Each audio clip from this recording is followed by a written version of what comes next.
So, the virtual teaching for the shadow health patient.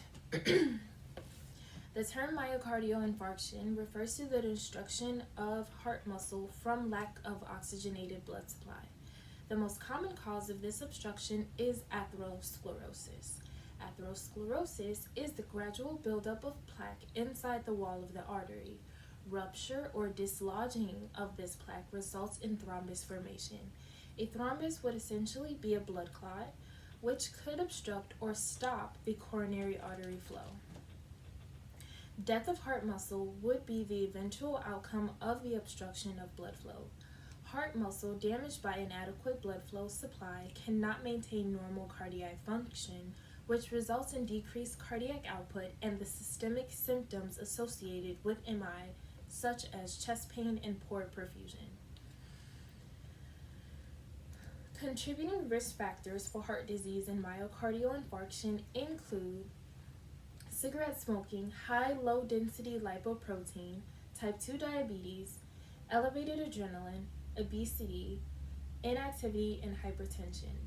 These risk factors are all modifiable and significant because they can accelerate the development of heart disease and lead to earlier onset of symptoms. Additional non-modifiable risk factors include male gender and family history of heart disease. An MI can occur at any time of the day, but the most dangerous time for all cardiovascular emergencies is in the early mornings.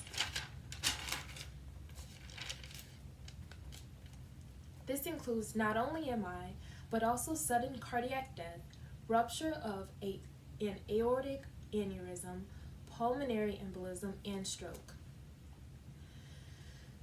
The clinical presentation of MI is related to lack of oxygen delivery to the heart and the resulting decrease in cardiac output. The patient complains of chest pain, shortness of breath, nausea and vomiting, and dizziness. The patient presents with pallor and diaphoresis. Women and older adults may present differently, with women complaining of shoulder blade, neck, and jaw pain, as well as abdominal pain. Older adults may present with dyspnea, weakness, or confusion. Hemodynamics are variable, but typically the patient is tachycardic with borderline low blood pressure. During your physical assessment, your nurse will assess for characteristics of pain, including location, radiation, duration, precipitating and alleviating factors, and utilize a 1 to 10 pain scale. This is because chest pain is an indication of an MI.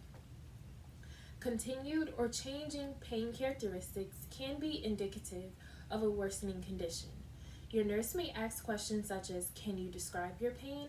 Where is the location of your pain? When did your pain start? How long has your pain lasted? And was there anything that triggered this pain?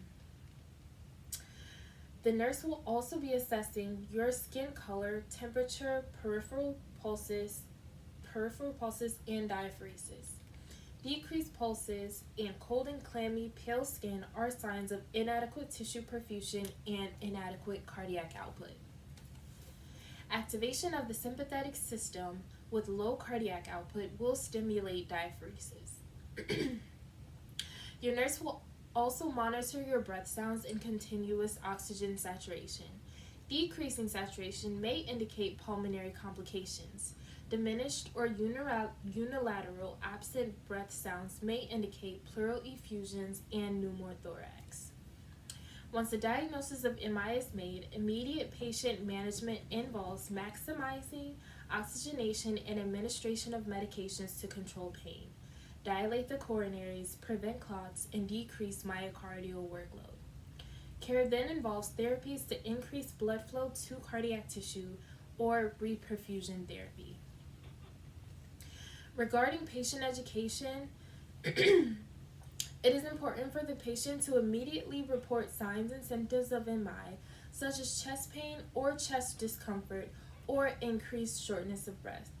This is because understanding of the signs and symptoms of MI allows the patient to have earlier intervention, thus decreasing the complications and severity of present and future MIs. It is also important for the patient to have a thorough understanding of the purpose, dose, and side effects of the medications. This is because prescribed medications are to treat the effects of MI and prevent future MIs. It is also important for the patient to adhere to the American Heart Association Life Simple 7, which are as follows. Number 1, no smoking of cigarettes or other tobacco products. Number 2, maintain a normal body weight. Number 3, exercise for at least 150 minutes with moderate to intense physical activity, or 75 minutes of vigorous to intense physical activity, or a combination of each per week. Number 4, eat a healthy diet that follows the current American Heart Association recommendations. Number 5, maintain total cholesterol levels less than 200. Number 6, keep blood pressure levels less than 120/79. Number 7, keep fasting blood glucose levels less than 100. The patient should also participate in cardiac rehabilitation, which includes a medical evaluation, exercise training and physical activity counseling, coronary risk factor reduction, and secondary prevention, including nutritional counseling and weight management, psychosocial support, and education regarding diet, weight management, purpose of medication, side effects, effects on exercise intolerance, and reinforcement for medication adherence. This is beneficial because changing modifiable risk factors decrease the patient's risk of MIs.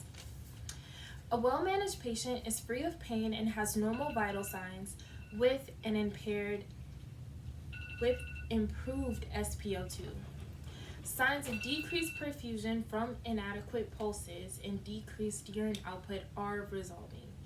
The goals for effective care include resumption of a normal active life, free from pain and feelings of anxiety and doom.